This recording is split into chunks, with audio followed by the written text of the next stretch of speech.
하나님 말씀 보겠습니다. 시편 16편 8절에서 11절까지 말씀입니다.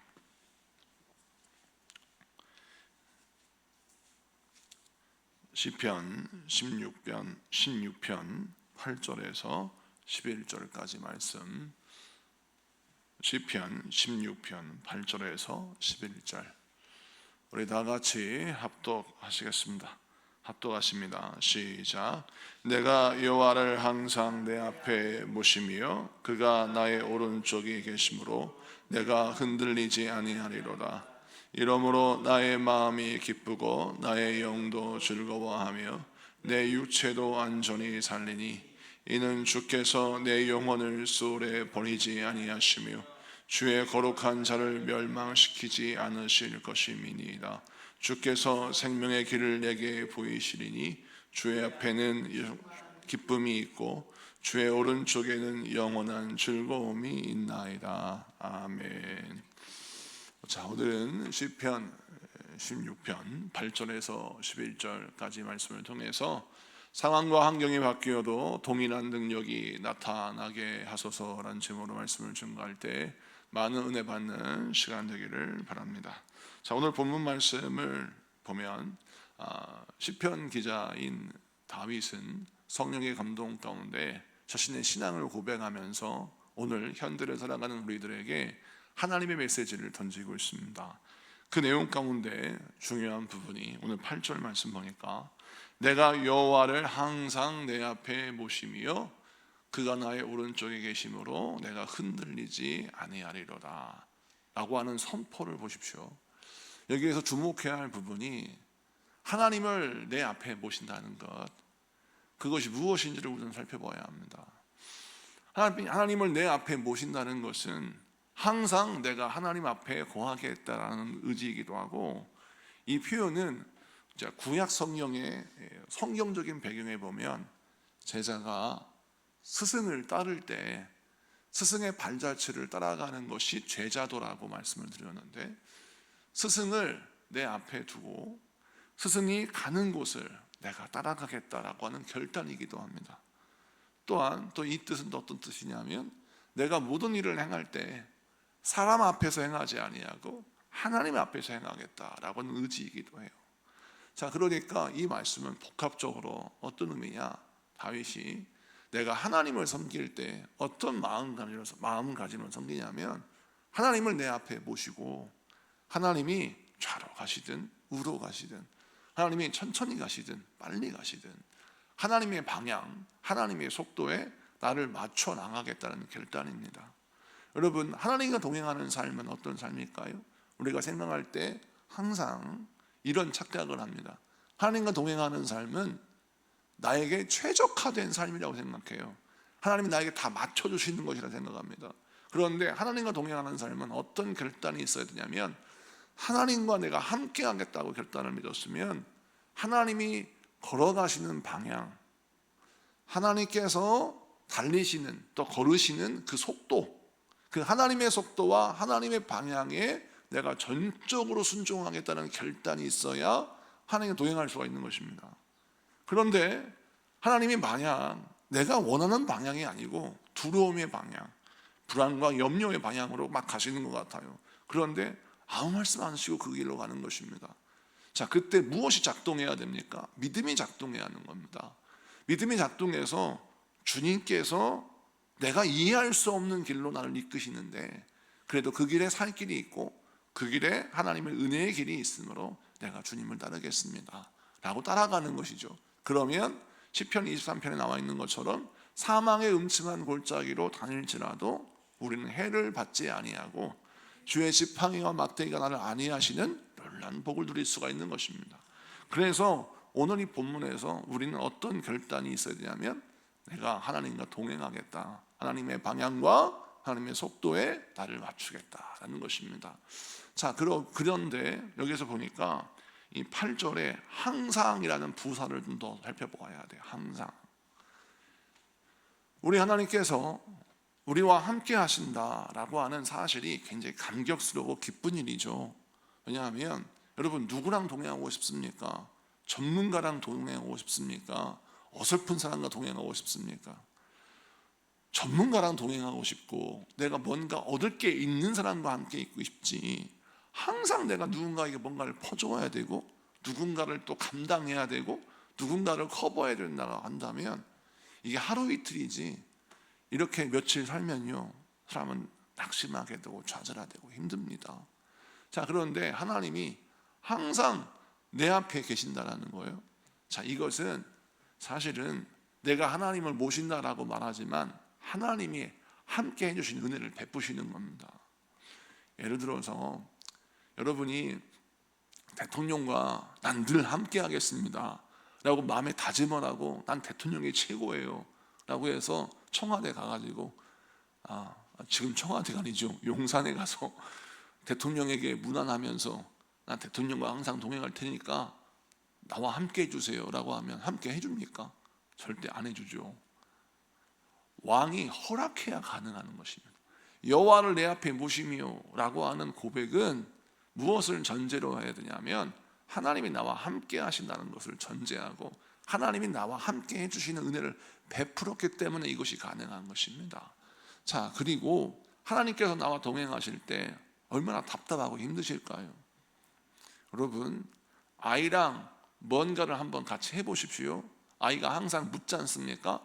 엄마, 이것은 왜 이러는 거야? 저건 왜 저래? 저건 뭐야? 라고 끊임없이 질문합니다. 그런데 참 희한한 거는 부모는 자식에게 다 설명을 해요. 그런데 여러분, 제가 노인대학 그 어르신들과 함께 야의회를 한번 간 적이 있는데, 어르신들은 이제 연세가 드시면 모르시는 것도 있고 궁금한 것도 많아집니다. 그래서 여행을 갈 때 자연 만물이면 상관이 없어요. 그런데 이제 예를 들어 어떤 박물관이나 어떤 시설에 가서 이제 관람을 하고 또 이제 견학을 하게 되면 항상 질문이 많아요. 근데 문제는 질문에 대답을 했는데 발길을 못 알아듣는 거예요. 뭐라고요? 그러면 설명을 해요. 또 뭐라고요? 그러면 두 번 반복하면요 짜증이 나죠. 그래서 노인대학 어르신들을 모시고 한번 견학을 갔던 도우미들, 그 당시에 제가 부목사 할 때 도우미들 집사님들이 목사님 정말 이건 힘들다는 거예요. 자식이 물어볼 때는 하나하나 설명해 주는데 똑같은 질문을 계속 질문하니까 답답해가지고 정말 힘들다는 거예요. 자, 그걸 보면서 무엇이 필요하냐면 그렇구나, 성인과 길을 간다는 것도 쉽지 않다는 거예요. 나는 다 알고 있는 길이고 말할 필요가 없는데 하나하나를 꼬치꼬치 캐물고 하나하나를 물어보면서 대답해주면 말귀도 못 알아듣는 이런 사람과 함께 같은 길을 걸어간다? 이게 얼마나 힘든 일이겠습니까? 그리고 걸어가면서 가만히 있질 않아요. 어떠냐면 이 길 언제까지 가야 돼요? 이틀만 가면 되겠죠? 근데 3일만 기도하면 되는 거죠? 3일 기도해서 이틀 남았어요 하나님? 이틀만 더 기도하면 되는 거죠? 라고 물어보면요 얼마나 마음속에 답답할까요? 내가 분명 3일 길만 걸어가면 목적지가 나온다고 했는데 하루가 지나면 이틀 남았다, 이틀 남으면 나오는 거냐, 이틀 지나는데 하루만 지나면 나와야 되는데 왜 안 나오냐, 내 눈앞에는 아무것도 보이지 않는데. 제가 왜 이런 일을 강조하냐면 오늘 본문 말씀처럼 내가 하나님을 내 앞에 모시민다고 했을 때 뭔가 엄청나게 생생을 내서 하나님, 내가 하나님 모셔드릴게요, 내가 하나님과 함께 해드릴게요 라고 하는 생각을 내려놔야 한다는 겁니다. 이건 착각이라는 겁니다. 왕이 허락했기 때문에 내가 하나님과 함께 할 수 있는 거지, 하나님이 허락하셨기 때문에 하나님이 나와 동행해 주시는 것이지, 내가 하나님과 동행하고 싶다고 해서 하나님과 동행할 수 있다는 게 아닙니다. 그러면 오늘 이 본문 8절은 우리에게 무엇을 설명하고 있냐면 하나님이 내가 동행하겠다고 말을 했는데 하나님이 하나님과 동행할 수 있도록 나에게 은혜를 베푸셨구나. 얼마나 감사합니까? 그래서 하나님과 동행하게 되는데 항상이란 게 항상, 각오를 어떻게 각오하냐면 하나님 항상 내가 하나님과 동행하겠습니다. 이것은 뭘 의미하느냐? 내가 상황과 환경이 바뀌어도 하나님과 늘 동행하며 하나님의 방향을 잃지 않고 하나님의 속도에 내가 맞추겠습니다 라고 하는 결단인 거예요. 여러분, 어린아이가 어른의 발걸음을 따라가는 것이 얼마나 힘들며 어린아이가 어른들의 생각을 따라가는 것이 얼마나 벅차겠습니까? 그런데 그렇게 결단을 하겠다는 거예요. 그래서 오늘 그 다음에 9절을 보세요. 9절을 보면 이러므로 라고 시작하죠. 이러므로는 뭘 얘기해요? 앞에서 내가 하나님과 동행하고 하나님 앞에 행하겠고 하나님을 내 왕으로 나의 스승으로 또 나의 구원자로 모시면서 하나님과 동행하겠다라고 결단을 했어요.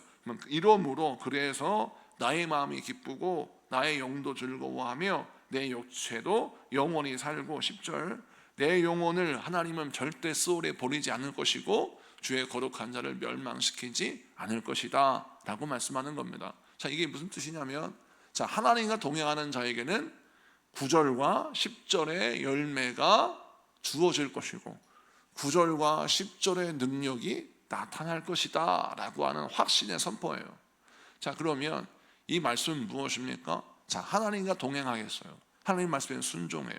하나님을 따라가요. 자, 그러면 나에게는 이러한 능력이 나타납니다.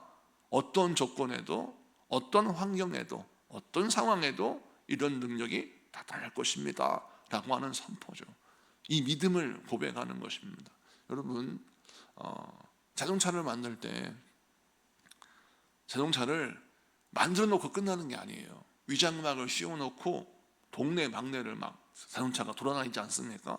그런데 우리나라에서 자동차를 만들면 이 자동차를 어떻게 테스트하냐면 극한 온도에서 자동차가 멀쩡한지를 테스트하는 겁니다. 예를 들어서 영하 10도, 20도 추운 나라 지역에 자동차를 타고 가서 그 자동차가 브레이크를 밟았을 때 브레이크가 작동하는지 안 하는지, 브레이크가 좀 밀리는지 안 밀리는지를 테스트합니다. 그리고 뜨거운 나라에 가서 정말 엄청나게 뜨거운 그런 지역, 그런 지역에서 막 38도, 40도까지 올라가는 그런 사막의 지역에서 브레이크가 정상적으로 작동하는지를 테스트하는 거예요. 예를 들어서 차를 만들었는데 평상시 정상적인 온도 한 28도, 29도 이런 때에는 브레이크가 잘 들어요. 그런데 36도, 38도 딱 넘어가면 브레이크가 밀리네? 그러면 그 자동차는 쓸모없는 자동차인 겁니다. 우리나라는 사계절이 있는 나라예요. 그래서 추운 날씨에도 브레이크가 똑같은 성능을 내야 되고 뜨거운 날씨에도 브레이크는 똑같은 성능을 내야 하는 것입니다. 그래서 모든 자동차는 우리나라에서 차를 팔려면 이 극한 온도에서 성능을 테스트해야 하는 것입니다.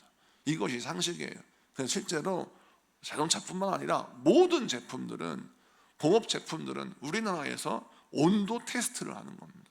사랑하는 성도 여러분, 우리 하나님이 우리를 축복하시고 우리에게 복을 주시는데 그 축복과 복이 무엇이냐면 어떤 상황과 환경 속에서도 동일한 능력이 나타날 수 있는 은혜와 축복을 주셨어요. 할렐루야. 그것이 바로 하나님의 동행이십니다. 자, 그래서 오늘 말씀에 8절이 이루어지면 9절, 10절은 당연히 나타나야 하는 것입니다. 당연히 나타나야 할 능력이 무엇입니까? 어떤 상황이 와도 내 마음에 기쁘다는 거예요. 이게 쉬운 일이에요. 고난이 찾아왔는데, 환난이 찾아왔는데, 답답하고 힘든 사람과 동행하는 삶을 사는데, 또는 내가 정말 상황이 정말 어려운 상황이라서 어떻게 내 마음에 해결할 방법이 보이지 않고 내 마음이 너무 힘들고 어려워요. 그런데 그런 사람과 동행하고 그 사람과 같이 일을 해야 하는 것입니다. 그럼에도 불구하고 그런 사람과 일할 수 있는, 그 사람과 같이 길을 걸어갈 수 있는 담대함과 능력과 즐거움이 생긴다는 거예요. 이것이 무엇입니까? 어떤 상황과 환경, 어떤 사람과 함께 있다 할지라도 동일한 능력과 은혜가 나타나는 것, 그것이 바로 하나님과 동행하는 사람, 하나님을 내 앞에 모신 사람의 삶 가운데 마땅히 나타나야 할 능력이라는 것입니다. 여러분, 그런데 이것이 왜 이론적으로는 가능하다 말하는데 우리 삶에는 어려울까요? 이는 무엇이냐면 우리는 너무나도 우리의 신앙생활이 내가 생각하는 적당한 온도에만 맞춰 있기 때문입니다. 우리의 신앙의 수준이 봄과 가을에만 맞춰 있어요. 겨울과 여름은 감당할 수가 없는 겁니다. 그러다 보니까 우리 인생 가운데 봄과 가을은 있었으면 좋겠는데 여름과 겨울은 너무 힘든 거예요. 추운 겨울이나 더운 여름은 내 인생에서 좀 없어졌으면 좋겠어요. 그래서 이 추운 겨울과 여름을 감당할 수 있는 영적 훈련을 게을리해요. 그러다 보면 항상 우리의 인생 가운데, 우리 인생의 사계절 가운데 여름과 겨울이 닥쳐오면 우리가 넘어지고 자빠지고 하나님이 원하시는 능력이 나타나지 않더라는 겁니다. 그래서 우리가 이 말씀을 통해서 어떤 각오를 해야 합니까? 하나님, 내가 하나님과 동행할 때 하나님께서 속도라고 말씀드렸지 않습니까? 하나님이 막 달려가실 때에는 내가 달려갈 수 있는 힘을 갖고, 하나님이 천천히 가실 때에는 천천히 따라갈 수 있는 인내함을 가지고 내가 살겠습니다 라고 결단을 해보십시오. 그러니까 하나님의 타이밍에 내가 순종하는 결단을 하면 그때부터 어떤 일이 벌어지냐면 나에게 하나님의 역사가 나타나는 최적의 영적 상황이 내 마음속에 구축이 돼요.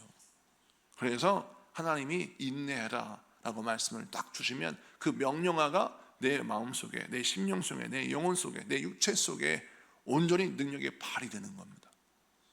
그래서 여러분은 어떤 훈련을 해야 되냐? 하나님의 말씀을 구현해내는 훈련을 게을리하지 말아야 돼요. 그 훈련은 언제 해야 됩니까? 봄과 가을에 해야 되는 거예요. 인생에 고난이 좀 덜할 때, 좀 한숨 돌렸을 때, 그때 뭐 해야 되느냐? 정신줄 놓으면 안 되는 거예요. 그때는 주의 말씀에 순종해서 평화로울 때, 평온할 때, 그때 노는 게 아니라 그때 말씀 붙들고 순종하는 연습을 하는 겁니다. 그래서 내 안에 영적인 근육이 붙고 내 안에 영적인 실력이 생기면 봄이 지나고 여름이 오고 가을이 돼서 겨울이 왔을 때 뭐가 나요? 그때 실력이 나타나는 거예요. 평온할 때에는 실력이 나타나지 않습니다. 많은 믿음의 인물들을 보십시오. 평온할 때 훈련받아요. 평온할 때 준비합니다. 그래서 그 실력이 언제 나오니까? 여름에 나와요. 겨울에 나와요. 우리 학생들, 청년들 보면 실력이 언제 나와요? 여름 수련회 나오고 겨울 수련회 나오는 거예요. 근데 여름 수련회 덥죠. 겨울 수련회 추워요. 그러다 보면 너무 더워, 너무 추워. 그래서 은혜 못 받아. 저에게 너무 안타까운 거예요. 왜 안타깝습니까? 그걸 견디지 못하는 겁니다. 그 훈련, 그걸 이기지 못하는 거죠. 오늘 말씀을 통해서 다시 한번 우리가 봄과 가을을 어떻게 보내야 할지를 깨닫는 여러분들에게 축복합니다. 그래서 여러분의 일상생활이 영적인 훈련을 통해서 승리하는, 그래서 어떤 환경과 어떤 상황에도 똑같은 능력을 나타내는 여러분 인생 되기를 축복합니다. 자, 11절 말씀 보겠습니다. 11절 다 같이 한번 읽어볼까요? 시작. 주께서 생명의 길을 내게 보이시리니 주의 앞에는 충만한 기쁨이 있고 주의 오른쪽에는 영원한 즐거움이 있나이다. 아멘. 여러분, 오늘 이 말씀을 보면 무엇이 떠오릅니까? 주께서 생명의 길을 내게 보이신다라고 말씀합니다. 이 생명의 길은 뭘까요? 우리 하나님이 말씀하시는 그 말씀이 나를 어떻게 인도하시는지, 말씀에 나타난 생명의 길이에요. 말씀에 나타난 기쁨이에요. 말씀에 나타난 즐거움이에요. 그래서 이 시편 기자는 주님께서 나에게 생명의 길을 보여주셨대요. 그 생명의 길은 어떻게 보일까요? 말씀을 통해서 보이는 거 아니겠습니까? 다윗은 항상 하나님의 말씀을 듣고 하나님의 말씀을 청종하는 자였습니다. 하나님이 가라 하면 가고 하나님이 오라 하면 오는 자였어요. 그래서 그가 항상 주의 율법을 주야로 묵상한다라고 시편에 고백하고 있지 않습니까? 그런 사람이 복이 있는 사람이라고 고백하고 있지 않습니까? 그러니까 오늘 이 말씀을 보면 시편 기자는 항상 여호와를 내 앞에 모시며 라고 하는 것은 하나님의 말씀을 듣고 주야로 그 말씀을 묵상하는 자였습니다. 그럼 주야로 주의 말씀을 묵상하는 자는 어떤 삶을 사는 거예요? 하나님께서 보이시는 생명의 길이 말씀을 통해서 보여야 돼요. 하나님이 주시는 즐거움과 기쁨이 말씀을 통해서 느껴져야 합니다. 그런데 이게 안 느껴진다, 이게 보이지 않는다라고 하는 것은 뭐가 잘못됐냐면 말씀을 통해, 말씀 속에 숨겨져 있는 하나님의 보물과 같은 은혜를 캐내는 능력이 없는 겁니다. 자, 셀 모임 때 나눔을 하잖아요. 그런데 이 시간을 많은 분들이 하찮게 여길 때가 있어요. 셀 모임 때 자, 은혜 받은 거 한번 나눠보시고요, 오늘 우리에게 주시는 말씀을 한번 캐내볼까요? 그러면 은혜 받았어요. 아유, 왜 더 은혜 받으신 거 없습니까? 생각나는 거 없어요? 하나도 기억이 안 나요. 물론 저도 기억이 안 날 때가 많습니다. 제가 직접 설교해 놓고도 기억이 안 날 수도 있죠. 그러나 중요한 건 뭐냐면 이게 습관이 되면 어떤 일이 벌어지냐, 여러분, 하나님의 말씀을 듣고 읽고 받았을 때 이것이 장기 기억화되어야 되는데 단기 기억이 되고 쉽게 잊어버린다? 이거를 그냥 내가 늙어서, 내가 요즘 정신이 너무 없어서 라고 하는 육체의 조건으로 핑계를 댄다? 이런 삶을 살면, 이렇게 습관이 되면 여러분, 생명의 길은 절대 말씀을 통해서 보이지 않습니다. 왜냐? 영적인 감각이 죽어져 버렸기 때문에 그래요. 근데 반대로 생각해 보세요. 자, 낯선 길을 걸어가요. 누가 나에게 생명의 길이 있고 죽음의 길이 있는데 생명의 길을 어떻게 걷는지 알려줘요. 그럼 어떻게 합니까? 정신 바짝 차리고, 그거 적지 않습니까? 그리고 또 우리 인생 가운데 내가 정말 기억해야 할 번호가 있죠. 그게 뭐예요? 여러분, 통장 비밀번호, 현관문 번호 절대 안 잊어버립니다. 막 써놔요. 은행에서 통장 하나 새로 만들면 비밀번호 써놓지요. 이건 절대 잊어버려야지. 치매 걸린 노인도 그건 기억해요. 여러분, 오늘 이 말씀을 기억하셔야 돼요. 내가 하나님의 말씀을 기억하는 훈련을 해야 돼요. 하나님이 나에게 주신 은혜를 캐내고 간직하는 훈련을 해야 돼요. 그래야 말씀을 딱 들었을 때 생명의 길이 보입니다. 아, 이게 생명의 길이구나. 아, 여기 즐거움이 있었네. 아, 기쁨이 있었네. 그러면서 똑같은 말씀을 듣는데 어떤 사람은 계속 보물을 캐내요. 계속 생명의 길을 봅니다. 그래서 그 길을 가요. 그래서 결국 승리하는 것입니다. 그런데 어떤 사람은 아무리 봐도 생명의 길이 안 보여. 아무리 봐도, 아무리 캐내도 즐거움과 기쁨을 누릴 수가 없어. 그래서 그 사람은 생명의 길을 보지 못함으로 답답하고 힘든 삶을 사는 거예요. 오늘 이 말씀을 기억하십시오. 말씀을 들을 때 기억해야 합니다. 내게 주신 말씀을 내 마음에 새기는 연습을 해야 돼요. 그것을 읊조리는 연습을 해야 돼요. 그 주신 말씀을 붙들고 단어 하나라도 붙들고 그걸로 하루 종일 씨름하는 훈련을 해야 됩니다. 이렇게 되면 뭐가 남아요? 하나님의 말씀이 남아서 그 말씀이 싹을 내어 생명일이 드디어 보이게 되는 영안이 확 열리는 것입니다. 이 말씀 붙들고 여러분 인생 가운데 생명일이 보이는 또 즐거움과 기쁨이 내 안에 느껴지는 영적 감각이 회복되는 여러분 인생 되기를 축복합니다. 우리 다 같이 공동기도 소망기도문 21번째 같이 선포하며 기도하며 상황과 환경이 바뀌어도 동일한 능력이 나타나게 하소서. 다 같이 선포하며 기도합니다. 시작. 언제나 변함없이 저를 사랑하시는 주님, 어떤 상황과 어떤 환경 속에서도 저를 도우시는 주님의 능력의 주님만 바라보며 살게 하소서. 감당하기 어려운 고난이 찾아올지라도 기도로 싸워 믿음의 승리를 얻게 하소서. 기쁨과 소망으로 오늘도 믿음의 능력이 제 삶에 나타나게 하소서. 주의 말씀을 굳게 붙들고 주님의 인도하심을 신뢰하며 생명의 길을 담대히 걷게 하소서. 예수님의 이름으로 기도드립니다. 아멘.